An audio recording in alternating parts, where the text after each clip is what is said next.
Assalamu alaikum wa rahmatullahi wa barakatuh to some of you, and peace out to the rest of you. The blackest hearted, blackest minded, blackest man on social media signing black in and shining again, asking you to hit the share button because the message is more important than the messenger. That being said, let me get to this message. To the gentlemen listening that are either raised Muslim and are coming of age to start looking for a spouse and planning a family life, or to the gentlemen that are new Muslims and also red pill aware, I have to tell you about a phenomena of the FMM, and that is the feminist misandrist Muslima. Many Western women that are Muslim are going to fall into this category because it is not only easy, but it's actually difficult not to for them. They're under immense pressure, really, to be honest with you, to be of this mindset. She generally touts her education. She's very proud of it. And she is so ashamed of the negative stereotypes, mostly held by the white West, of the oppressed and battered Muslim woman, that she's determined to be all the opposites of these things. So, one example is that she'll wear the hijab, but she always has to do so with some sense of controversy. So, if the appropriate thing to do socially, of course, religiously it is to wear it, but if the appropriate thing to do socially is to wear the hijab, she may take it off, or she'll wear the hijab that has the Israeli or the American flag on it. Usually not the Israeli, but that's coming. Definitely the American flag. Because there has to be some kind of controversy. And if the socially appropriate thing to do is to not wear it, then she'll wear it. She's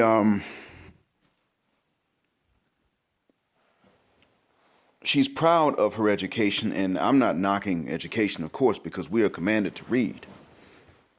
But see, everything is off balance from the way that it's supposed to be when you're dealing with her. So it's not the problem that she knows the rights of the wife and the responsibilities of the husband.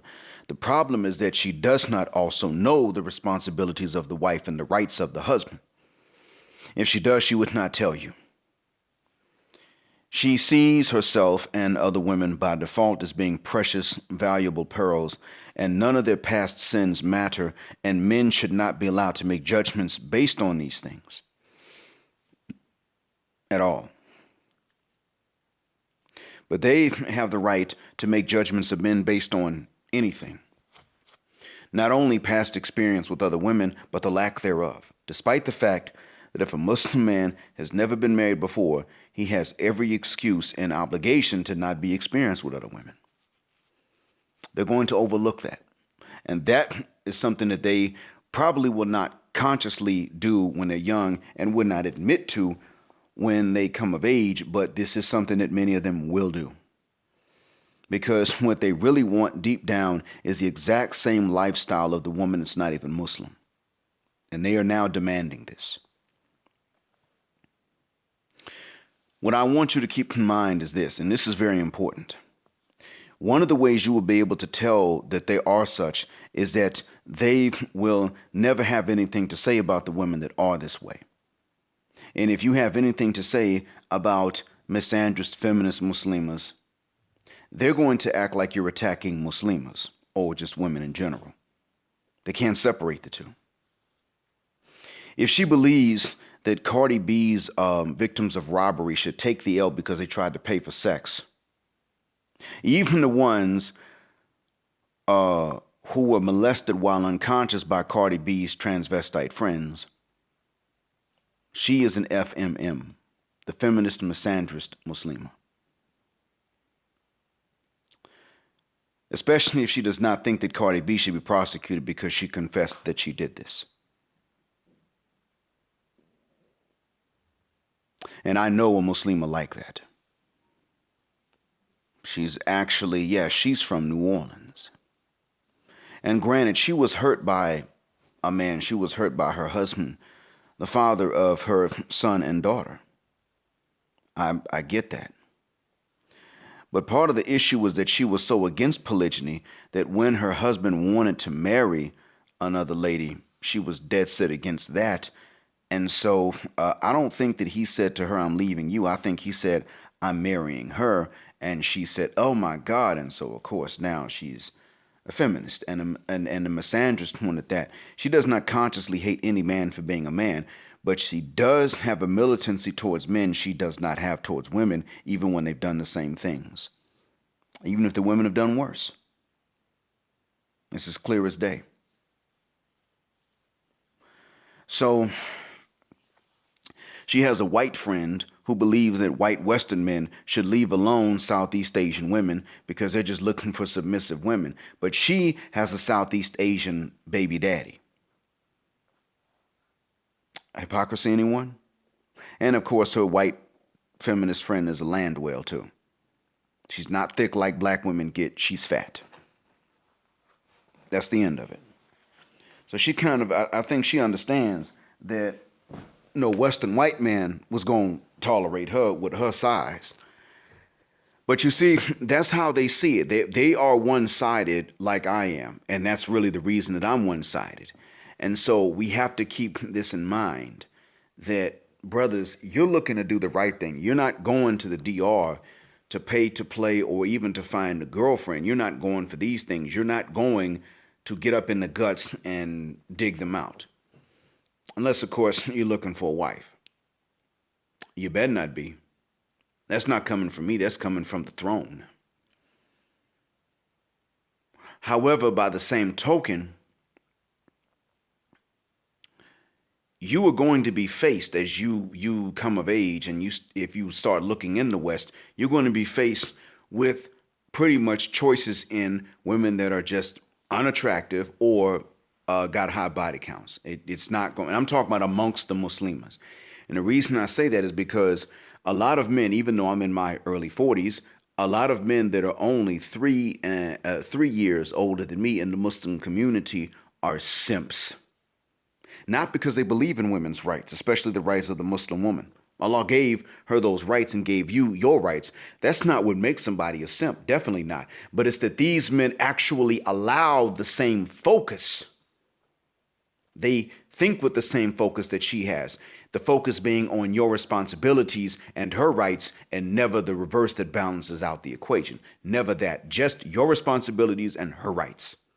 She doesn't have to work. True, that doesn't mean you have to work 2 jobs. That doesn't mean she or you are entitled to any sort of luxury.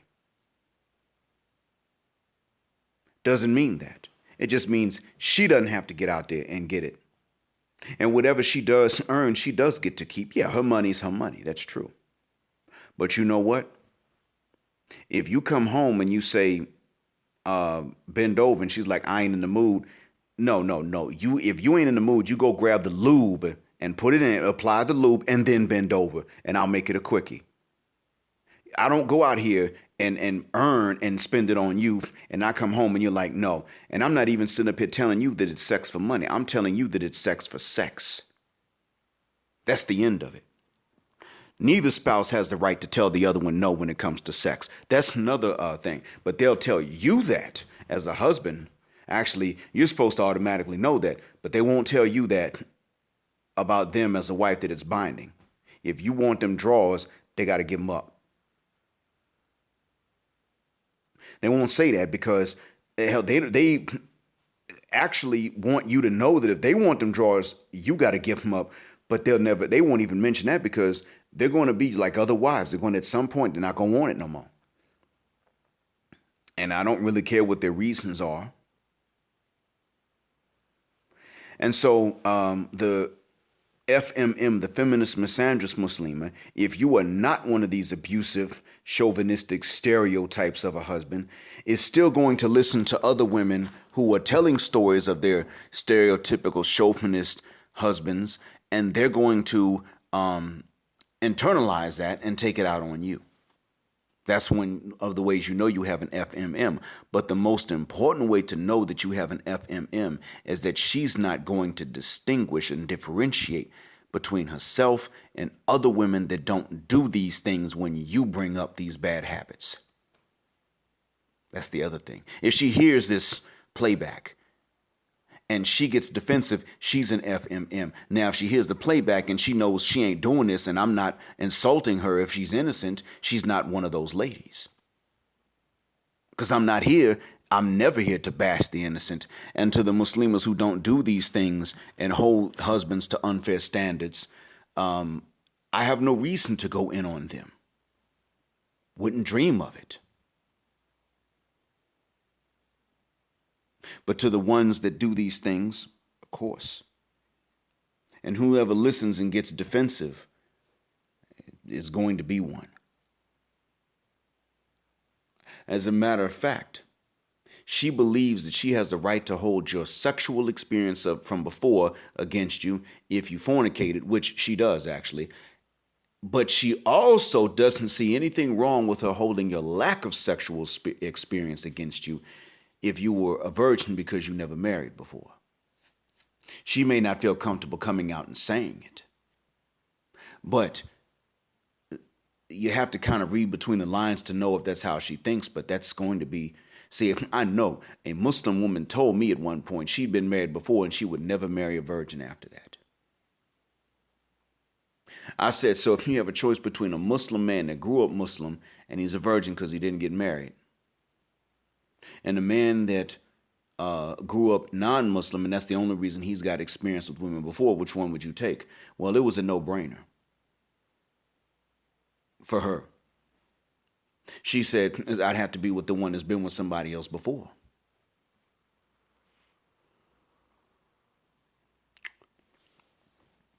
So she would turn down a man that has been Muslim all his life for a man that became one more recently. Instead of judging by how good of a husband and Muslim he would be right now, she's looking at what sexual experience he's gotten in the past so that she doesn't have to communicate her desires and needs to him. She's a divorcee now. I think a third-time divorcee, if I'm not mistaken. I know she's been divorced twice. I don't know. And I believe one of the husbands wasn't even a Muslim, and that's not allowed. And she's not going to find what she's looking for at this point. It's sad, but I want you to understand that that's what's out there. She believes in the woman's right to be materialistic and even to nag the husband about these things. She does not believe that in the Western societies, the husband has sexual rights over the wife. She does believe that the wife has sexual rights over the husband, but, why would she want that? And she's not that rare. Another one, a friend of mine, came from a household in which mom ran the show because she always made more money than dad. So what wound up happening was that, now mind you, this lady I'm talking about is grown. She's almost my age. This lady, her mother is now divorcing her father. They've been together decades, raised grown kids. They got grandbabies. Now her mother wants to divorce her dad. And her mother never listened to her father before and even said as much. Said she didn't have to. Now these are both, all three of them, her father, her mother, and she are Muslim. She's married to a friend of mine. He came home one day and heard her talking on the phone to some others about what she got to go through with her husband. Pretty much complaining simply because her friends were complaining about their men. So she had to match the stories. She conveniently left out that he didn't abuse her, or mistreat her, I should say, and that he put her through nursing school. and never asked her for any of that money back. And she was upset now because of the money that he didn't have because he had paid for her nursing school. And I found out about this and I said to him, whether you leave her or not, you need to go to Southeast Asia and get you one of them pretty brown Muslim women with long straight hair. And you need to flaunt that in her face. Whether she stays or goes after that, so what? And he said, I don't want to leave the mother of my kids and spend, and see my kids less often. And I told him in that case, then I'd recommend that you move out there with her.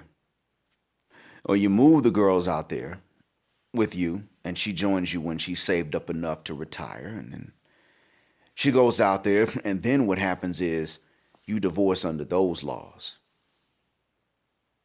And when you divorce under those laws, you make sure you got your ducks in a row so that it works out in your favor. That's how you do it. Custody would then be more so decided in either your favor or equitably between the two. Or you can wait till your older daughters grow up, get grown, and then custody, you and her could agree that custody would go to the older daughters because they have every reason to be fair about visitation between the two of you. Or she futs the shuck up and she understands that since you've had to pay the cost to be the boss, you're the boss. This is what's out there, gentlemen, in these Western countries. And these older men are no better than these ladies because they're enabling this stuff. Guys that are 46 and above, even at times, are sitting up here and 48 and older, it's a wrap. These guys are sitting up and enabling this because they're telling young men how precious a pearl or how precious pearls these sisters are, regardless as to what they've done in the past and what they're entitled to and what they deserve. And how if you go and work 2 jobs to take care of it, and that's what you gonna do if you got to, because you gonna be a man, but she ain't got no responsibilities to you. And what they don't say is marrying for sex is a dumb idea because you're not as likely to have sex. They don't tell these young men that. That's exactly what we need to tell these young men. If you marry for sex, you're less likely to even have it later.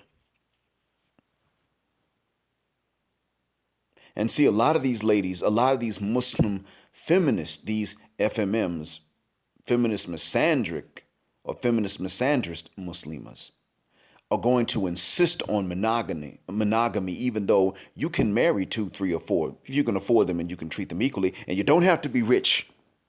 Can't be no bum, but you don't have to be rich to do it. And they still going to insist that you agree and sign something in a marriage contract that you ain't going to marry no 2nd, 3rd, or 4th, even though you're not allowed to agree to something like that. They will insist on stuff like this. And then if you agree, sex is over quickly. They will make you regret not committing fornication, marrying them, and not marrying a 2nd, 3rd, or 4th wife. They will make you regret these things. So chastity will be something you'll wish you had not practiced before. I kid you not. You see, I know from not only my experiences, but more so even from others' experiences and from just listening to them talk. And I'm not going to sit up here and tell you that white woman that became Muslim is any better. They're very rare, but they do exist. I'm not going to tell you that they're necessarily any better. If they're Western women, Western born, Western raised, and they became Muslim, and many times even if they were raised by Muslim parents, born after their parents became Muslim and were raised as such, that's still one part of life in which they are ucked up. Now, they make great friends. I'll be honest with you. As far as friendships between men and women can go, they do make great friends. That's true. They're good to have as cousins, relatives. But when it comes to being wives, they suck. And I'm not telling you all Western Muslim women are like this. What I am telling you is that the ones that have these feminist attitudes, they are. Most of them really are like this, though.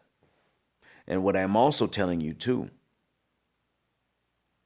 is that you can know if they are like this after getting to know someone for a while. But really, in the West, this is what really gets to be bothersome.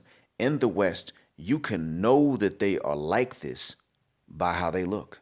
It's real simple. If they are fashionable and they're nice looking, they're going to have these attitudes. Because if they're just moderately fashionable and moderately attractive, they got these attitudes. Now, that is something you can profile.